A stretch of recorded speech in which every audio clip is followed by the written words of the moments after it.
Pronto? Foi mal, galera. Tá. Tranquilo, pessoal? Tudo bem? De boa? Na moral? Aí a gente acaba essa primeira parte, que a gente estava querendo falar sobre funções, sobre operações, sobre conjuntos numéricos, beleza? Agora a gente vai para a última parte desse nosso primeiro capítulo, que já está enorme, está com 60 páginas, sei lá, que é falar de números naturais. E assim, por que é muito importante a gente trabalhar com números naturais nesse curso? A gente está ganhando um conjunto de técnicas que a gente pode usar para poder conseguir fazer demonstrações, né? Então, esse conjunto de técnicas, né, envolvem algumas coisas que a gente pode usar. A gente faz muitas demonstrações por indução, por exemplo. A gente utiliza o princípio da indução matemática para poder fazer certas demonstrações sobre conjuntos infinitos e tal. Então, a gente precisa definir direitinho o que é o conjunto dos números naturais e como é que o conjunto dos números naturais vai funcionar para a gente. Então, o Giovanni, por exemplo, estava falando aqui ainda agora sobre operações naturais. Vamos lá. Pensando na nossa definição de operação, a soma e a multiplicação, elas são operações nos números naturais? Sim. Por quê? Porque elas são fechadas e porque você consegue definir um único elemento para cada par ordenado. Então, a soma e a multiplicação, elas são fechadas nos números naturais. A soma de dois números naturais é um número natural e o produto de dois números naturais é um número natural. Beleza? E assim como a gente fez para poder trabalhar com os conjuntos de maneira geral, a gente vai ter duas abordagens para trabalhar com o conjunto dos números naturais. A gente vai focar hoje, a maior parte do nosso tempo, numa abordagem que eu vou chamar de abordagem ingênua. E aí, depois dessa abordagem ingênua, a gente vai para uma abordagem mais sofisticada, que tem mais a ver com a teoria do Zermelo-Fraenkel e aquelas coisas que a gente falou na aula passada, en passant, beleza? Então, assim, nós só vamos utilizar nesse curso essa ideia menos sofisticada, essa ideia mais superficial, assim, essa ideia que eu estou chamando de ideia ingênua. Eu vou mostrar para vocês essa ideia mais sofisticada por uma questão de coerência com a discussão que a gente trouxe na aula passada dos axiomas de Zermelo-Fraenkel e tal, beleza? Todo mundo entendeu? Então vamos lá.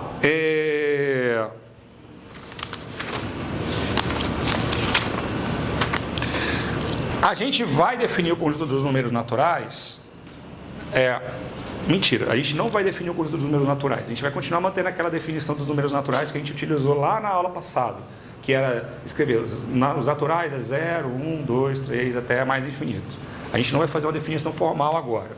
A gente vai falar sobre isso daqui a pouco, beleza? Mas a gente vai usar os naturais usando as propriedades que a gente já acha naturais do conjunto dos números naturais. Então, ela tem uma soma bem definida, ela tem uma multiplicação bem definida, e tanto a soma quanto a multiplicação de dois números naturais, elas são números naturais, beleza?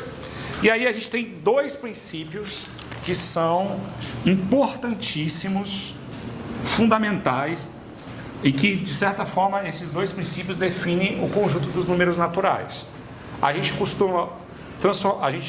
pega um deles e costuma usar ele como princípio, e o outro acaba virando um teorema. E a gente sabe que esses dois princípios são equivalentes entre si. Nosso objetivo é provar a equivalência desses dois princípios daqui a pouco, beleza? O primeiro é o princípio da boa ordenação e o segundo, o princípio da indução. Vocês lembram qual que é a diferença entre esses dois princípios e como é que a gente usa esses dois princípios? Não? Boa ordenação, vocês lembram da ideia do princípio da boa ordenação? Isso, qualquer conjunto, qualquer subconjunto dos conjuntos dos números naturais vai ter um elemento mínimo. Por que isso é tão importante? Porque muitas vezes a gente vai querer ter a garantia de que tem um elemento mínimo para a gente conseguir fazer alguma demonstração. Hoje mesmo, por exemplo, a gente vai demonstrar que existe o máximo denominador comum.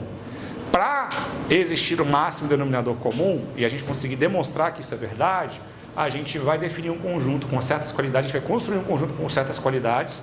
Esse conjunto vai ser o subconjunto dos números naturais. E a gente vai usar o princípio da boa ordenação para garantir que tem o menor elemento nesse conjunto.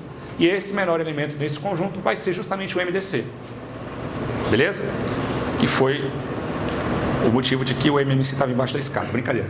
Tá, aí todo mundo entendeu? Então a ideia é, se a gente tem um princípio da boa ordenação, a gente garante que qualquer subconjunto dos naturais tem um menor elemento. Se tem um menor elemento, a gente consegue várias propriedades com isso.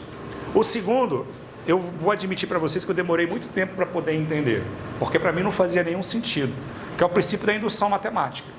O princípio da indução matemática, grosso modo, é o quê? Se tem uma proposição cujo domínio é o conjunto dos números naturais, e ela vale para o primeiro elemento, e se, sabendo que ela vale para um elemento qualquer, ela vale para o próximo elemento, então ela vai valer para todos os números naturais. Aí isso de novo, como é que a gente enxerga isso e como é que a gente enxerga essa identificação com os números naturais? A ideia é a gente fazer um exercício de pensamento. E esse exercício de pensamento a gente consegue chegar no infinito a partir desse exercício de pensamento. Toda a ideia de infinito da álgebra moderna, ela passa da ideia de você conseguir fazer o conjunto passa pela ideia de você conseguir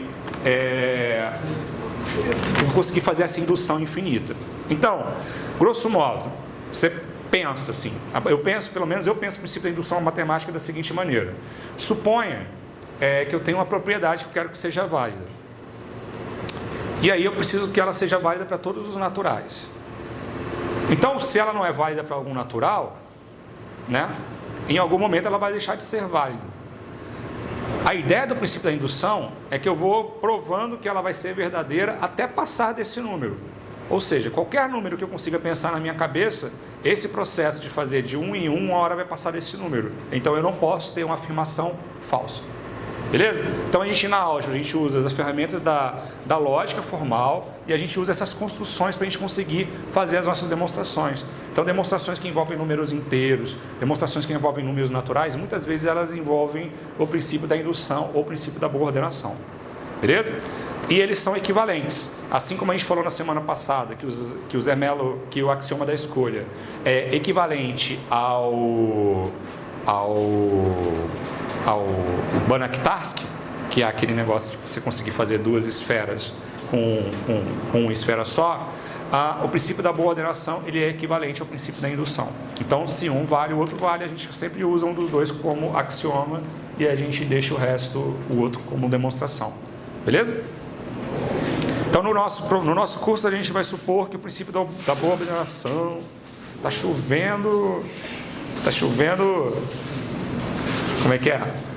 Pé de moleque, está chovendo pé de moleque. Beleza? Todo mundo entendeu? Podemos continuar? Está todo mundo preparado para essa demonstração da verdade matemática universal? Tá, vamos lá. Eu tô com tanta inveja desse quadro. O meu quadro do capa é de giz também, assim, mas só que, cara, eu acho que as crianças colocaram um negócio no quadro que gruda, aí o giz, em certas posições, ele não desliza, aí ele fica... Aí, assim, tem certas... O meu quadro é como se fosse relações de equivalência. Tem lugares que eu consigo escrever e tem lugares que eu não consigo escrever. É um ponto de determinação ali que tem lá no meio do quadro, né? Então, e aqui, olha que quadro lindo, um quadro grande, o quadro do capa é pequeno, o quadro do terceiro ano. Eu juro, deve ser isso aqui só, daqui para lá, assim. Mas é um quadro do sexto. Não, o quadro do sexto é enorme, mas o terceiro ano é bem pequenininho, né? Então eu fico conversando com eles, contando piada, porque não dá para ficar escrevendo muito no quadro, não. Tá, vamos lá. Princípio da boa ordenação. Bom, números naturais.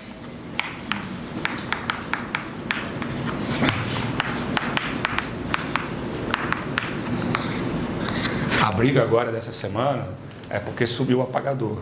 Aí a gente tenta chegar cedo depois do intervalo para poder roubar o apagador da outra sala, assim. Aí o outro professor fica desesperado procurando apagador, assim. Eu tenho feito essa vigarice, tenho chegado antes do intervalo acabar para poder pegar o apagador enquanto... Pois é, tá faltando apagador. E aí, como os funcionários estão de greve, a gente não consegue ir no almoxarifado pegar apagador novo. E eu devo comprar um apagador em algum momento, sim, mas por enquanto eu estou gostando da brincadeira. Até hoje eu não fiquei sem apagador, então tá ótimo. Tá. Vamos lá, princípio da boa ordenação.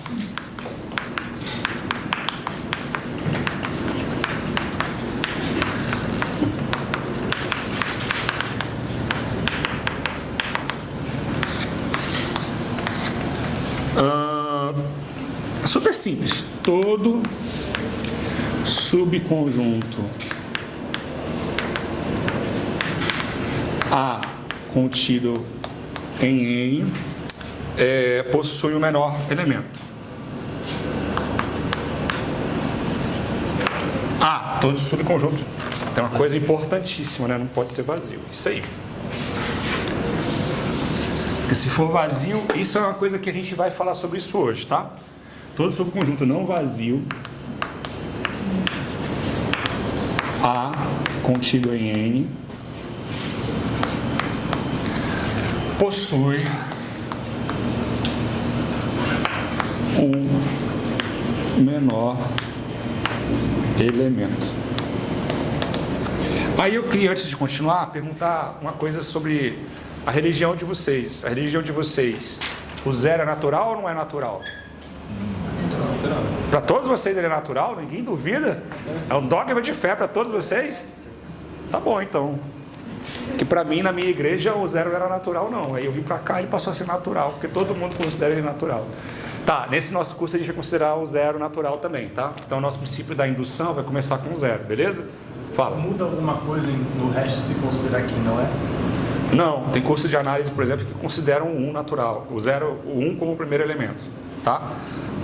Pra gente... Fala. Eu sempre tive essa curiosidade. Por que algumas pessoas consideram que o zero não é natural? As históricas. Explica aí. É porque Mas você vai explicar no microfone. As pessoas de casa poderem entender. Vai, fala. Não, mas não tem nada muito profundo, não. É porque, assim, a noção, até a construção mesmo dos axiomas de Peano, né? Quando você pensa nos números naturais, é a noção de contagem. Então, tipo, você define o primeiro elemento, que é, tipo, a quantidade de 1, o próximo elemento que é o sucessor de 1, e você vai contando. E aí você não começa contando pelo zero, né? Você sempre começa contando pelo 1. Então, é basicamente isso, não tem nada de muito profundo. Só que a grande questão é que na construção dos números naturais, pouco importa se é o 0 ou se é o 1. A única coisa que você precisa rigorosamente ter é um primeiro elemento. Entendeu? Mas, assim, E aí, por isso você precisa do princípio da boa ordenação. Existia um menor elemento. Agora, qual é o elemento? Pode ser qualquer um. Inclusive, o próprio Peano já formulou. O Peano é o cara que fez a construção formal dos números naturais lá no século XX. Ele próprio deu duas formulações, uma incluindo o zero e a outra sem incluir o zero. Mas a que ficou foi a sem incluir o zero. É isso. Tá? Mas assim, da mesma maneira que ele falou sobre o Peano, né? Que começa com um elemento, 2 elementos e tal, né? E você vai construindo, você pode considerar a cardinalidade e começar com o vazio, que o vazio não tem elementos. E aí funciona, na verdade, assim. A gente vai discutir isso melhor daqui a pouquinho, tá? Pra gente, o zero, ele vai ser natural por causa das qualidades específicas do zero que a gente vai usar em muitas coisas. Então, tipo, na álgebra você tem um elemento neutro da sua adição, você vai usar isso para um monte de coisa. Então, é muito melhor a gente ter o zero natural por questões pedagógicas mesmo. Tá bom? Só um complemento, né? Eu acho que ficou faltando uma coisa quando eu falei razões históricas, mas assim, os grandes sistemas de numeração, tipo, começaram com... Não tinham zero, né? Acho que o primeiro sistema... o Maia é o único que inclui, mas assim, é uma coisa que não foi perdurando, sabe? Mas pra mim o zero é isso, pessoal. Então, pra gente o zero vai ser natural, tá definido, zero natural.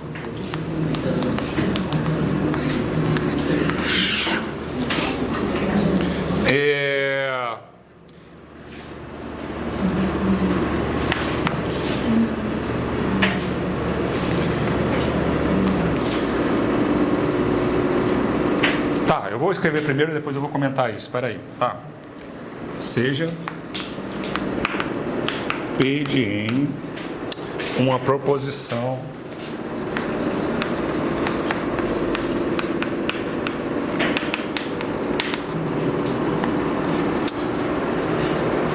definida para todo N natural. Se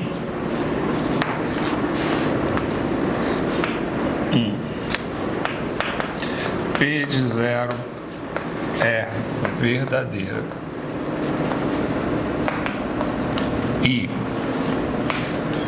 2 para todo N P de N implica P de N mais 1, então P de N é verdadeira para todo N. Beleza? Agora, preste muita atenção em como essas duas formulações, elas são muito conceitualmente diferentes, elas são operacionais mesmo. Quando a gente está pensando nisso como professor, elas induzem dois tipos de formas diferentes da gente conseguir demonstrar teoremas. Essa primeira, eu estou trabalhando com o quê? Com conjuntos e tentando garantir que esses conjuntos tenham o menor elemento.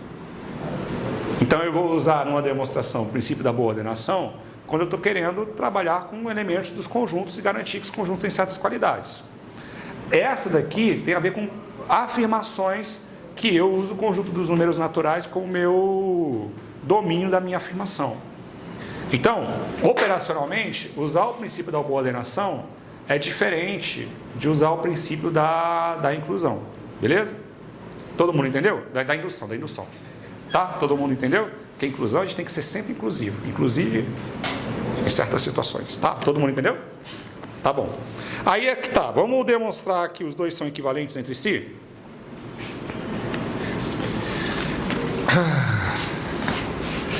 Tem um passo dessa demonstração que é meio complicado. E aí eu queria que vocês prestassem atenção, porque esse passo ele é fundamental para a gente entender uma coisa da lógica que é muito importante, assim, beleza? Então a gente vai fazendo essa demonstração calmamente. Quando a gente chegar nesse passo, eu vou para o cantinho aqui e a gente discute o que vai acontecer nesse passo especificamente, beleza? Então vamos lá. Eu vou provar aqui proposição.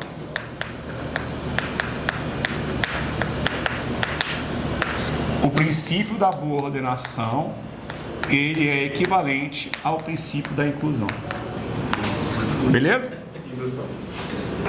Indução. Falei inclusão?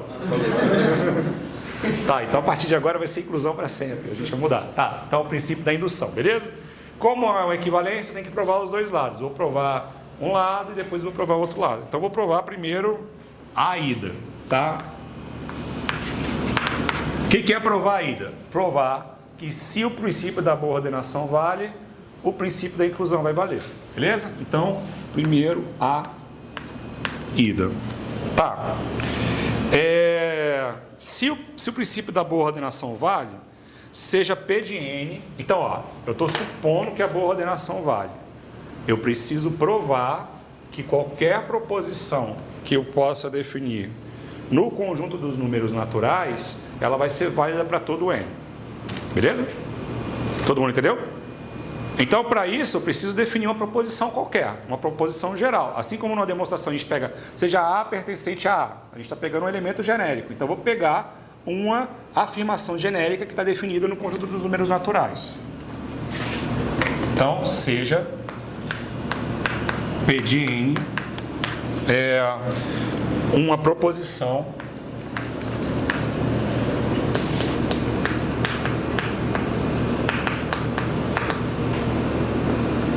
sobre N. Beleza? E a gente sabe, tal que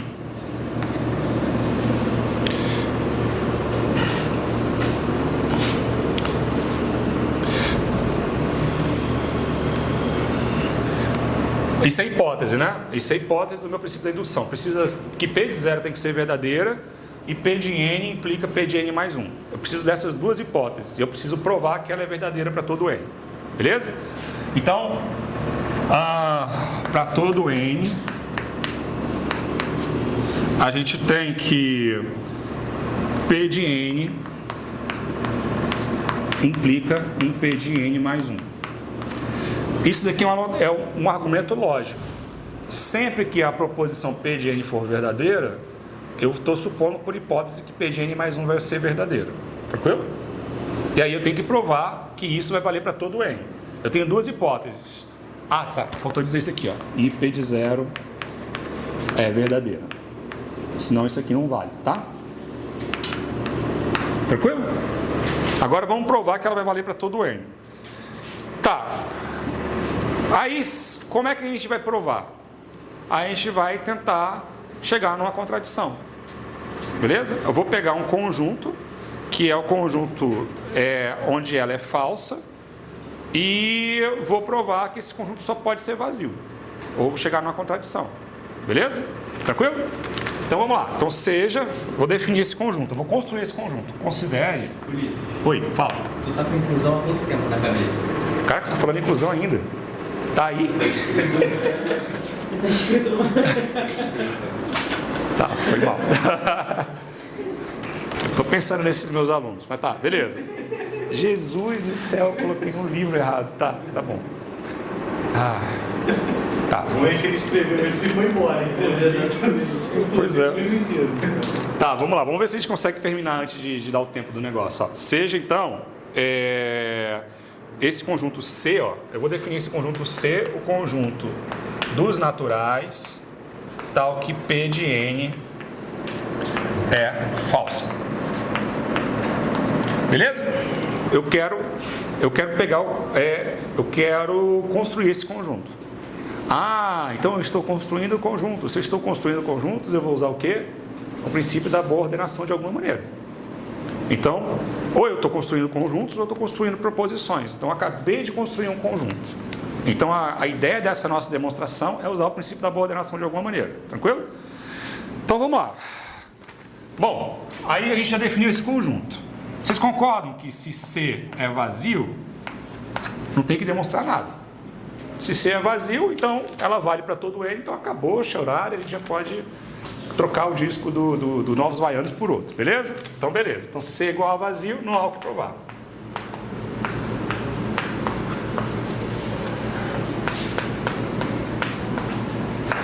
Beleza.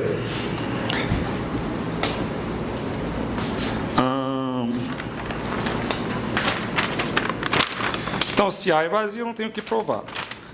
Agora, se C não é vazio,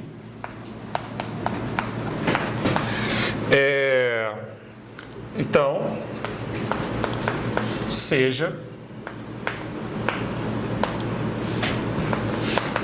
M o menor elemento de C. Beleza? Pelo princípio da boa ordenação, todo mundo concorda que é verdade, que existe esse M, pela nossa hipótese. Então, se ele é vazio, não tem que demonstrar nada. Se ele não é vazio, então esse conjunto satisfaz o princípio da boa ordenação, então ele tem o menor elemento. Beleza? O que isso significa? Ora, se esse M é o menor elemento, então M menos 1 não pertence a C, concordam? Porque se M é o menor elemento, ou seja, C é o conjunto de todos os números tais que P de N é falso. Se M é o menor elemento, M menos 1 não é falsa. Beleza? Mas, por hipótese,